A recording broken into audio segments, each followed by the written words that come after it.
Arrancamos el mes de enero con un nuevo formato. La idea es hacer un cierre mensual. El cierre mensual nos permite un poco alejarnos del día a día, del ruido de cada momento. Entonces, el cierre mensual va a ser una nueva dinámica que vamos a implementar a partir de este 2026. Espero que les guste y empecemos.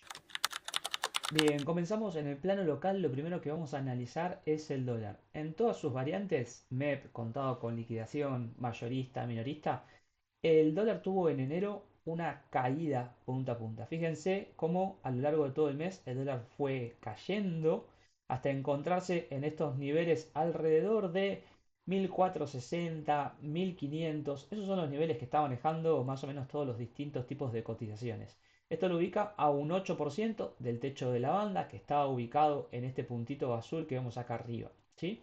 Entonces, de alguna forma fue un buen enero. ¿Y qué es lo que pasaría? ¿Qué tiene que ver? ¿Qué nos dice la historia con respecto al tipo de cambio enero y febrero? Bueno, vamos a analizar ahora, más allá de las variaciones del tipo de cambio, lo que es la demanda de pesos, que es bastante estacional. Fíjense, cuando la línea azul está por arriba del 0%, es más probable que la gente necesite más pesos que dólares, por lo cual vamos a ver un tipo de cambio relativamente estable, sin demasiadas variaciones.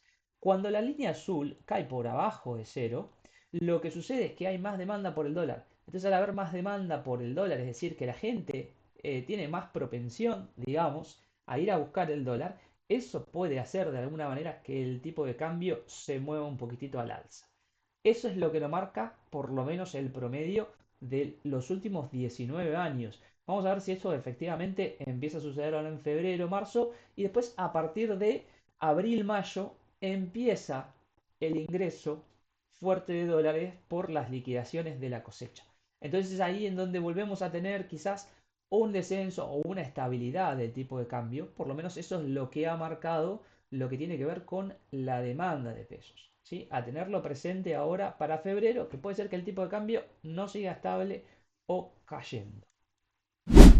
Muy bien, saltemos ahora a lo que tiene que ver con el esquema de compras de reservas que tenía el Banco Central. Un dato muy positivo tiene que ver con que el Banco Central estuvo comprando muchas jornadas a lo largo de todo el mes.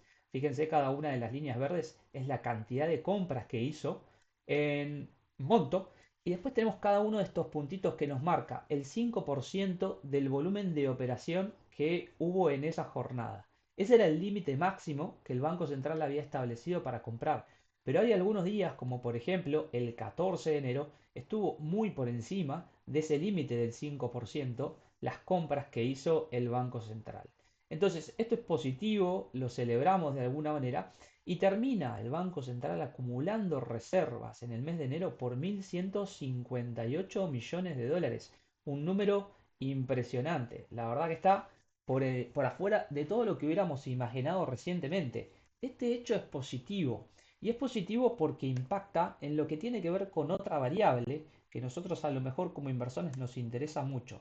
Esa otra variable, ¿cuál es? El riesgo país. Si nosotros miramos cómo se movió el riesgo país durante el mes de enero, podemos ver que a medida que se iba intensificando y solidificando la acumulación de reservas por parte del Banco Central, el riesgo país comenzó a bajar hasta la zona de los 496 puntos. Es el más bajo prácticamente en la era Milei, y no solo en la era Milei, sino también desde 2018 que no teníamos un riesgo país tan bajo. Entonces, a nosotros como inversores, ¿qué nos importa en realidad esta caída del riesgo país? Vamos a analizarlo en detalle. El aspecto más importante de la caída del riesgo país tiene que ver con los bonos o la emisión de deuda existente que tiene Argentina. Esto es muy simple. Un riesgo país indica cuánto Argentina tiene que pagar de tasa de interés por sus deudas.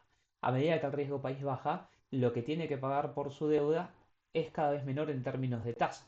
Bien, entonces, a la deuda que ya existe, como por ejemplo todos los soberanos en dólares que tenemos emitidos, tanto GDs como ALs, tienen una tasa de interés hoy del mercado. Está alrededor del 8%.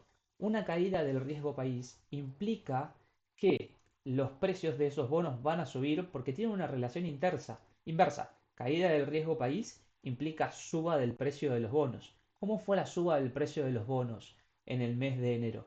Fíjense que tuvimos un promedio de 3,5% de suba en todos los bonos. El más destacado fue el GD41 continúa en la L35 y el 38 forman el podio, alrededor de 5%.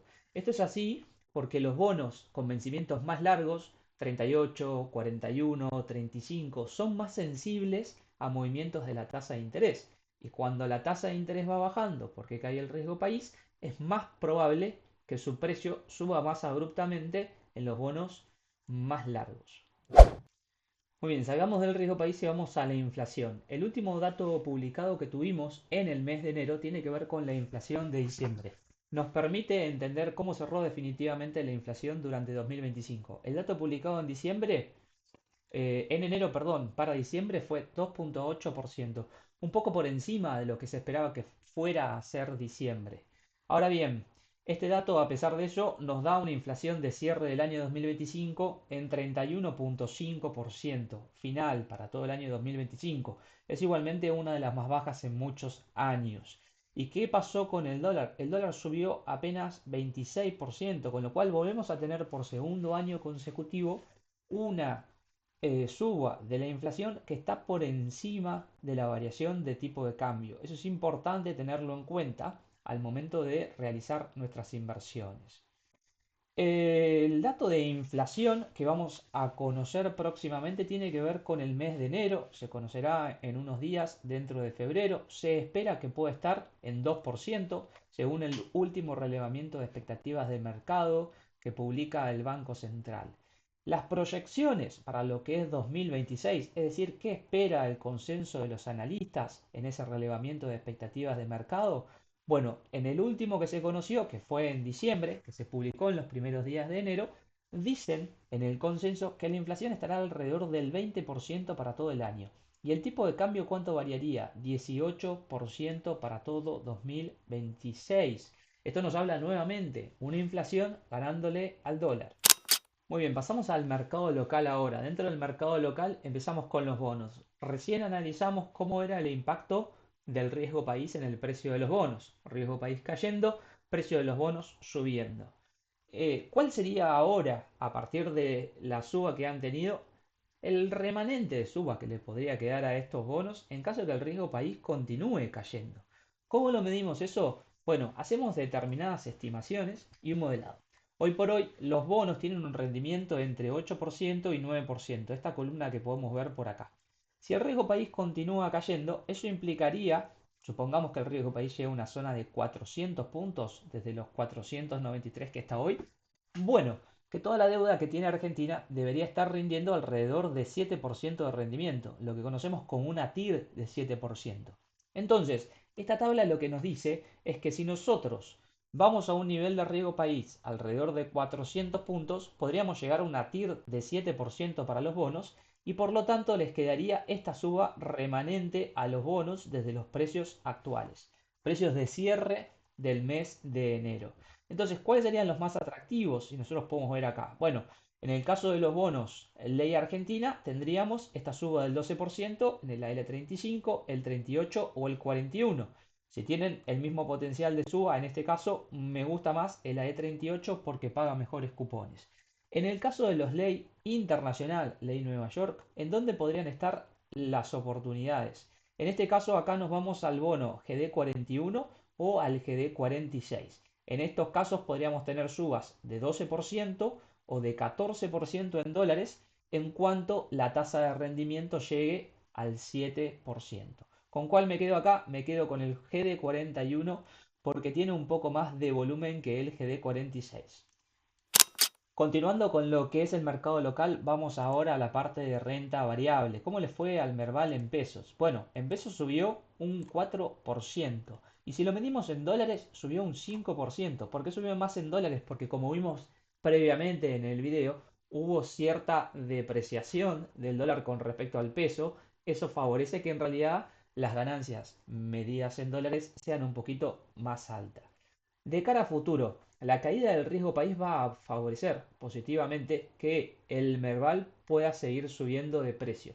Eso sería positivo para lo que es la renta variable. Vamos a ver algunos objetivos desde lo que fue el cierre de enero. ¿Sí?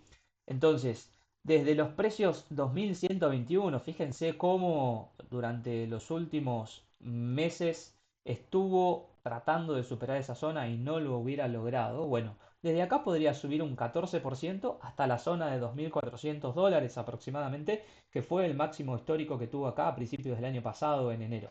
Y si nos vamos un poco más pesimista, podríamos considerar quizás esta zona alrededor de los 1860, 1900 como un posible retroceso. Es donde está encerrado el precio del Merval medido en dólares. Si supera esos 1860, podría irse más abajo hasta la zona de 1700, 1600, 1450. Esos son los objetivos para tener en cuenta. Pero si consideramos un riesgo país subiendo, entonces tendríamos que considerar un Merval subiendo.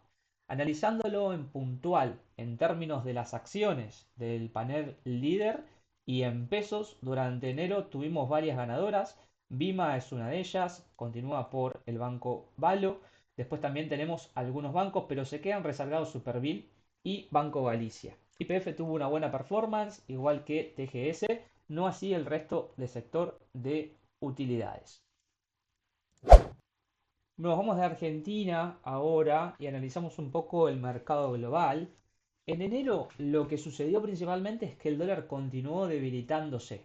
Había una expectativa de continua reducción de tasa de interés, eso debilita un poco al dólar. Algunas noticias que se conocieron a fin de la semana, en donde Trump propone a un nuevo presidente de la Reserva Federal, que no está tan de acuerdo con continuar bajando la tasa de interés, eso modificó un poco la dinámica en el último día del mes. Pero principalmente esta dinámica de un dólar más débil favorece a metales, a mercados internacionales y sobre todo a emergentes. Dentro de Estados Unidos, los favorecidos con un dólar más débil son las empresas chicas o aquellas empresas de baja capitalización. Entonces, analicemos los principales índices de Estados Unidos.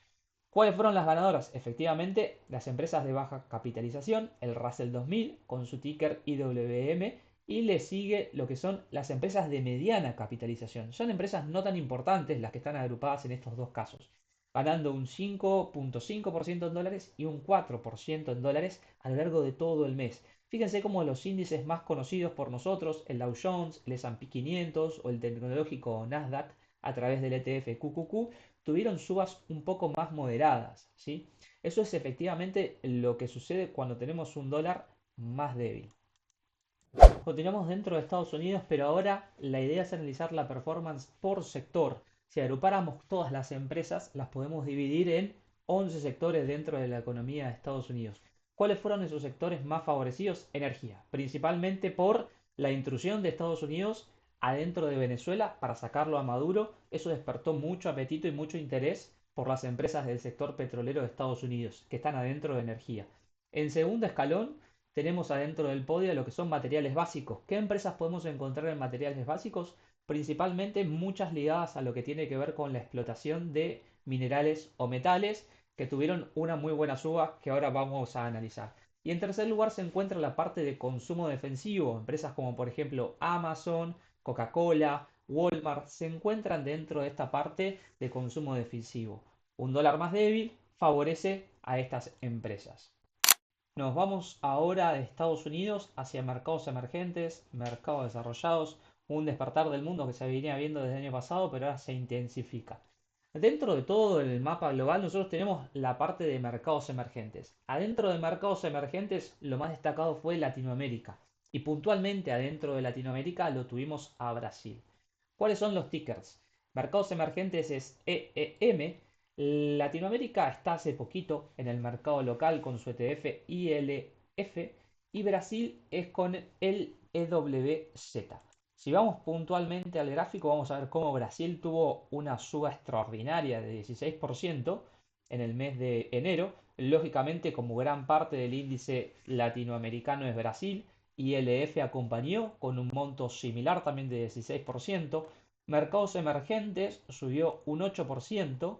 Después tenemos a Japón con un 6%, mercados desarrollados en el ETF BEA y EFA, uno nuevo a partir de enero, sube entre 5 y 6% aproximadamente. Después completan la lista lo que es el mercado europeo, China y resto del mundo.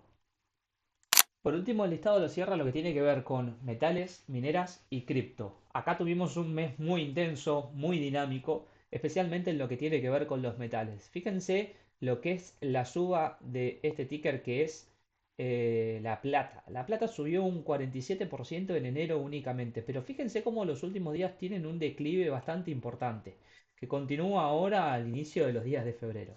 Esto tiene que ver con algunas cuestiones globales.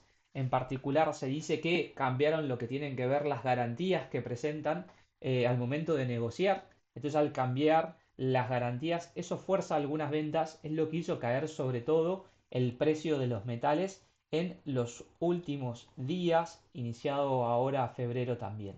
Sin embargo, a pesar de eso, la plata tuvo un crecimiento del 47%, el uranio, sobre todo ligado con lo que tiene que ver con la inteligencia artificial, el uso de data centers, tuvo una suba del 28% en enero, continúa con las mineras de cobre un 18%, el petróleo, US Oil, tuvo una suba del 15% y después tenemos al oro y las mineras de oro y por último el Bitcoin. El Bitcoin que continúa cayendo ahora iniciado febrero, pero durante enero tuvo una caída aproximadamente del 4%.